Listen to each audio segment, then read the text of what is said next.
Potential due to various charges है वो हर exam में आता है और इंपॉर्टेंट भी है, ठीक है। So yes, point charge electric field at point P at point Q is k E is equals to k q upon r square, और E is equals to k q by two r, और जहाँ पे V is equals to k q by r हो जाएगा, ठीक है। फिर हमारे पास में यहाँ पे क्या आता है, ग्राफ आता है। जो ग्राफ होता है दैट इज़ ग्राफ ऐसा होता है हमारे पास में, एक तो इलेक्ट्रिक फील्ड और आर के बीच में होता है और एक पोटेंशियल और आर के बीच में होता है। दोनों के अंदर ये क्या बना रहा है, हाइपरबोला बना रहा है, तो रेक्टेंगुलर हाइपरबोला बना रहा है दोनों के अंदर ही। तो आपको ये चीज़ ध्यान में रखनी पड़ेगी कि क्योंकि ये क्या आ रहा है, इन्वर्सली प्रोपोर्शनल है, ठीक है। इसके यहाँ पे इलेक्ट्रिक फील्ड से k q upon r square और पोटेंशियल के लिए के क्यू अपॉन आर, ठीक है। Now we are going to move forward and line charges की बात करते हैं हम। लाइन चार्जेस जो होता है electric field and potential due to charge straight wire of length and charge density lambda. यहाँ पे आपको एक चीज़ समझनी होगी, जस्ट वेट अ मिनट। अब हम देखते हैं लाइन चार्जेस के बारे में, ठीक है। जो लाइन इलेक्ट्रिक फील्ड और potential due to line charges में क्या होता है कि straight conducting wire of length L और जिसकी चार्ज डेंसिटी लैम्डा होती है, इसके लिए हम यूज़ करते हैं electric field at X is k lambda upon r, जहाँ sine alpha plus sine beta, ये at X is k lambda upon r sine alpha plus sine beta, और ई वाई यहाँ पे हम बात करेंगे for this one k lambda upon r cos beta minus cos alpha, ठीक है। यहाँ पे हमें v is equals to lambda upon 2 pi epsilon naught is given, what is given potential. यहाँ तक समझ में आ गया होगा सबको। ये वाला पार्ट हमारे लिए इतना इंपॉर्टेंट नहीं है, बस ये इंपॉर्टेंट है for third point and this one. So it is important, is just saying that E net is lambda upon 2 pi epsilon naught r, अगर इन्फाइनाइटली लॉन्ग है। और ये वाले पॉइंट्स नीट के अंदर तो नहीं पूछ रहे आते, ये वाला पॉइंट हमें देखना है। E x is equals to E y K lambda upon r, जहाँ पे E net is E x square plus E y square root 2 के लैम्डा अपॉन आर। कब होएगा रूट 2 के लैम्डा अपॉन आर, जो point P near one end of infinitely long wire, जहाँ पे alpha की वैल्यू 0 आती है और बीटा की वैल्यू 90 पाई बाई 2 आ जाती है, जहाँ पे हमारे पास में electric field at X and electric field at Y, और हम नेट लेते हैं जो कि हमारे पास में इलेक्ट्रिक फील्ड का एक्स का स्क्वायर प्लस वाई का स्क्वायर आ जाता है, ठीक है। Now we are going to move toward the third one which is saying you that charge circular ring.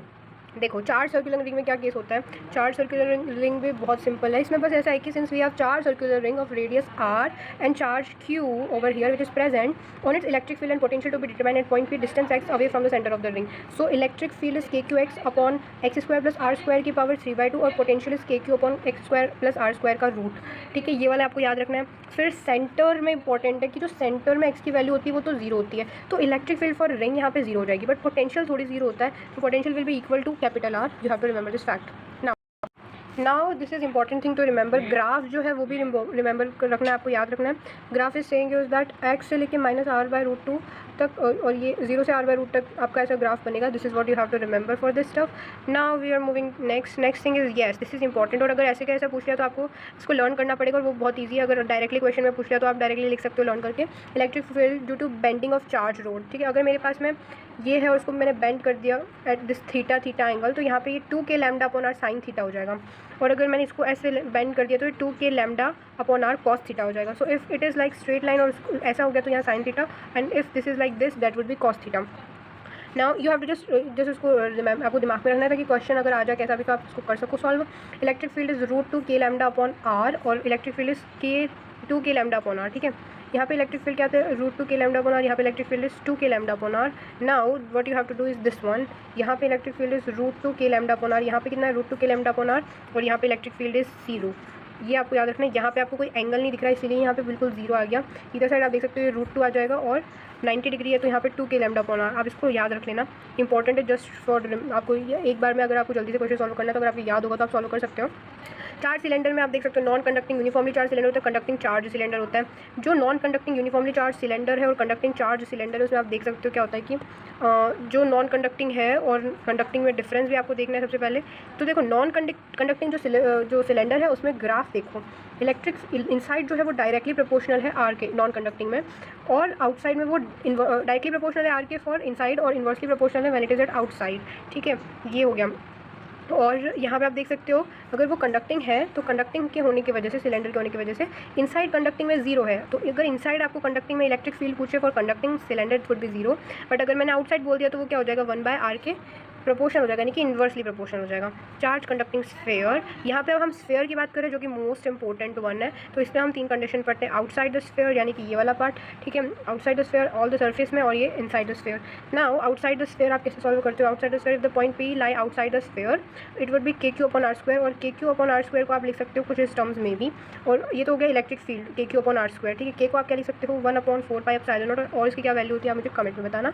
v outside यानी कि potential at outside is also like 1/4π/Q/r, यहाँ पे r स्क्वायर की जगह क्या आ जाएगा, r आ जाएगा ओनली। जैसे यहाँ sigma capital R square upon epsilon not small r square है, यहाँ पे sigma capital R square upon epsilon not r। अब ये आया कैसे, ये भी हमें समझाना पड़ेगा। तो ये कैसे आता है, जैसे मेरे पास में यहाँ पे है चार्ज q, और q को मैं क्या लिख सकती हूँ, सिग्मा इंटू a, और a को क्या लिख सकती हूँ मैं, sigma into wait a minute, sigma into 4πr square, right. तो मैं इसको ऐसे लिख सकती हूँ sigma into 4πr square.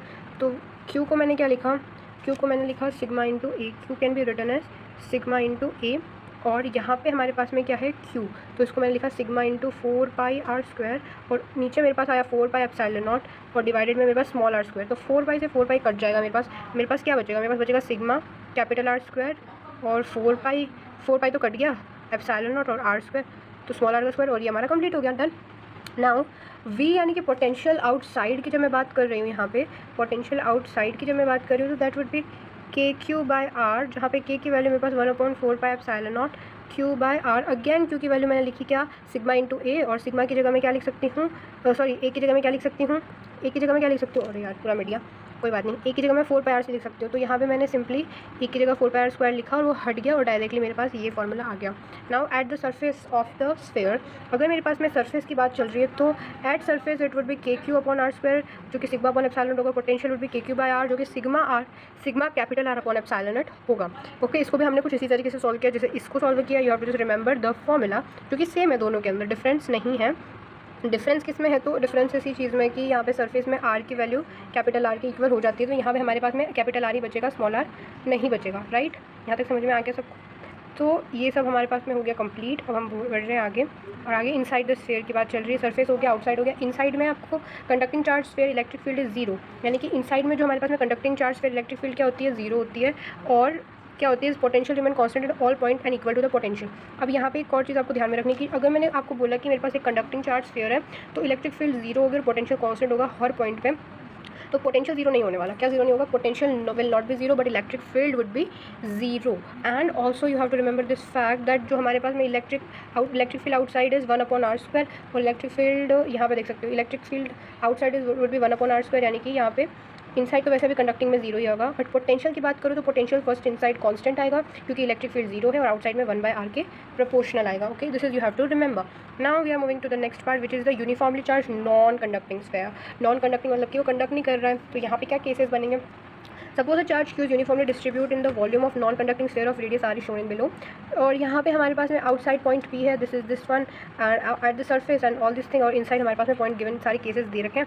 Outside the surface की अगर मैं बात करूँ तो point P lie outside the surface, electric field again KQ/R square, small r square होगी, और क्या होगी, वेट KQ/R स्क्वायर होगी, और KQ/R होगी potential. If the sphere has uniform volume charge density, तो sigma is Q/4/3π capital R cube. यहाँ पे आपको वॉल्यूम चार्ज डेंसिटी देखनी है, और यहाँ पे रो की बात करेंगे। रो क्या होता है, rho is volume, okay, rho is uniformly volume charge density हमारे पास में है, जिसको हम लिखते हैं Q/4/3πr क्यूब। चार्जेस क्या होता है, रो इंटू 4/3πr क्यूब, यहाँ पे हमारे पास में इसका वॉल्यूम होता है, तो यहाँ पे हमने ये पुट कर दिया। और इससे मेरे पास में वैल्यू आई इलेक्ट्रिक फील्ड की, फिर ये वाली और ये वाली, इससे मेरे को इसकी वैल्यू मिली जब मैंने इसको साइड मल्टीप्लाई किया। और सरफेस ऑफ द स्फीयर की मैं बात करूँ, capital R is equals to small r, तो अगेन KQ बाय रहेगा तो वही, बट यहाँ पे डिफरेंस क्या आ गया था, यहाँ पे डिफरेंस ये आ गया था कि यहाँ पे हमने स्मॉल r लिखा और यहाँ हमने कैपिटल R लिखा सरफेस ऑफ द स्फीयर। और इनसाइड स्फीयर में भी सेम केस है, बट इनसाइड स्फीयर में नॉन कंडक्टिंग जो हमारे पास में स्फीयर है, उसमें एक डिफरेंट केस आ जाता है कि इसमें हमारे पास में KQ/R/r³ आ जाता है इलेक्ट्रिक फील्ड की वैल्यू, और पोटेंशियल फील्ड में डिफरेंट आता है, ये आता है इलेक्ट्रिक फील्ड, जो कि नॉन कंडक्टिंग होता है, उसमें आती है वैल्यू इलेक्ट्रिक फील्ड की, ठीक है, ये आती है।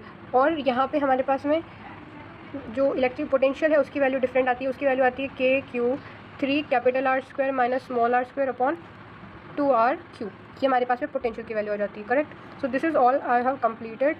सेंटर भी रह गया हमारे पास में, सेंटर पे R की वैल्यू 0 होती है, तो सेंटर पे हमारे पास में पोटेंशियल अगर सेंटर पे कांस्टेंट रहेगा, बट वो कांस्टेंट रहता क्या, इलेक्ट्रिक फील्ड की बात हमको नहीं कर रहे हैं यहाँ पे, क्योंकि इलेक्ट्रिक फील्ड जब हम इनर की बात करें तब हमने क्या बोला, यहाँ पे वेट आउटसाइड नहीं, इनर की जब मैं बात करें तो यहाँ पे डायरेक्टली प्रोपोर्शनल टू R है, राइट। बट पोटेंशियल की बात करें तो यहाँ पे 3/2 इंटू पोटेंशियल एट सरफेस है, और पोटेंशियल एट सरफेस की वैल्यू आपको पता है ना, यस। तो सबसे ज़्यादा पोटेंशियल कहाँ होता है, सेंटर पे, ठीक है। और उसके बाद वो कितना होता है, 3/2 VS, ठीक है। उसके बाद में होता है हमारे पास में सरफेस में, और लास्ट में जो पोटेंशियल होता है वो कहाँ होता है, outside of non conducting sphere. और ग्राफ की मैं बात करूँ तो ग्राफ भी देख सकते हो, टफ नहीं है ग्राफ इसी इलेक्ट्रिक फील्ड और पोटेंशियल का। नॉन कंडक्टिंग में इलेक्ट्रिक फील्ड डायरेक्टली प्रोपोर्शनल, फिर आउटसाइड में ऐसे जा रहा है, यानी कि पहले तो आर की डायरेक्टली प्रोपोर्शनल आता है और बाद में 1/r² की इन्वर्सली प्रोपोर्शनल आ जाता है। पोटेंशियल के केस में भी ऐसा ही होता है।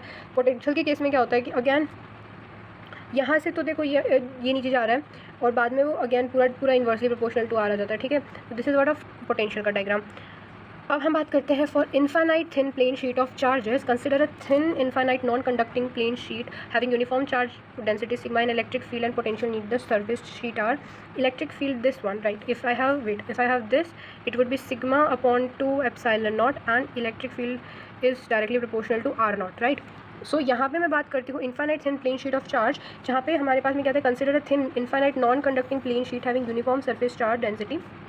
इलेक्ट्रिक फील्ड यहाँ पे डायरेक्टली प्रोपोर्शनल हो गई आर नॉट के और potential is this sigma r upon 2 epsilon naught. यहाँ पे मैं एक्स्ट्रा बता रही हूँ, आप याद कर सकते हो और नहीं कर लाइक आपको आपके सिलेबस में इंक्लूडेड हो, you can also just like उसको आप एक बार पढ़ के चले जाना क्योंकि इंपॉर्टेंट है ये वाला पार्ट। अब ये वाला पार्ट इंपॉर्टेंट है, जो सबसे ज़्यादा मेन है वो तो कवर हो गया। ये कुछ स्पेशल केसेज हैं जो कि हमारे पास में आते हैं, hemispherical charge body, uniformly charge disc, और ये क्या पार्ट है, this is one is charge conducting sphere, जहाँ पे charge conducting sphere electric field a and potential near charge conducting sphere electric field is sigma upon epsilon naught, potential is sigma upon epsilon naught plus constant.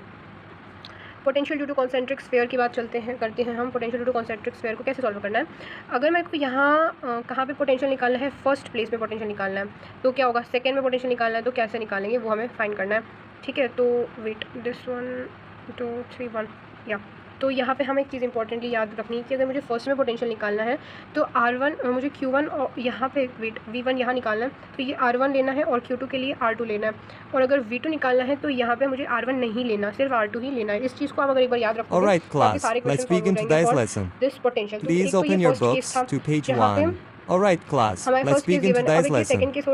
Please open your books to page 1. Alright class, let's begin today's lesson.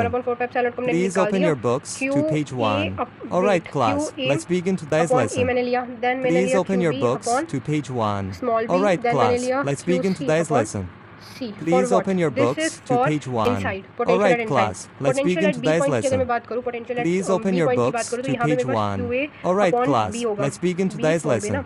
Please open your books to page 1. Alright class, let's begin today's lesson. Please open your books to page 1. Alright class, let's begin today's lesson. Please open your books to page 1. Alright class, let's begin today's lesson. Please open your books to page 1. Alright class, let's begin today's lesson.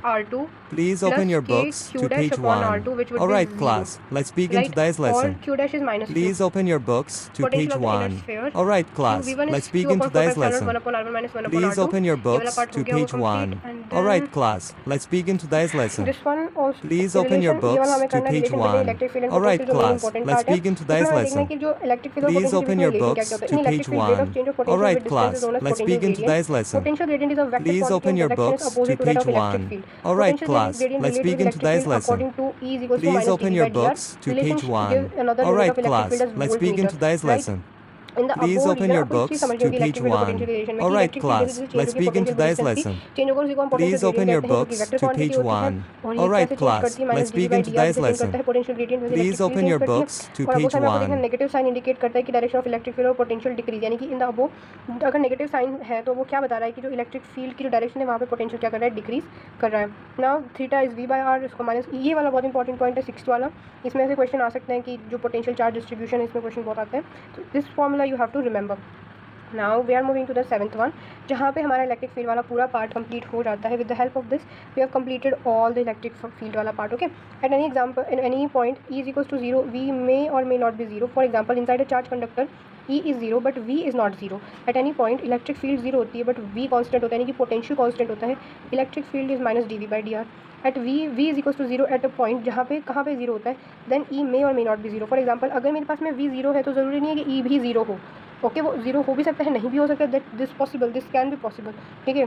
तो और इस चीज़ को भी याद रखना, अगर मेरे पास में इलेक्ट्रिक फील्ड 0 है और पोटेंशियल भी 0 हो सकता है, नहीं हो सकता।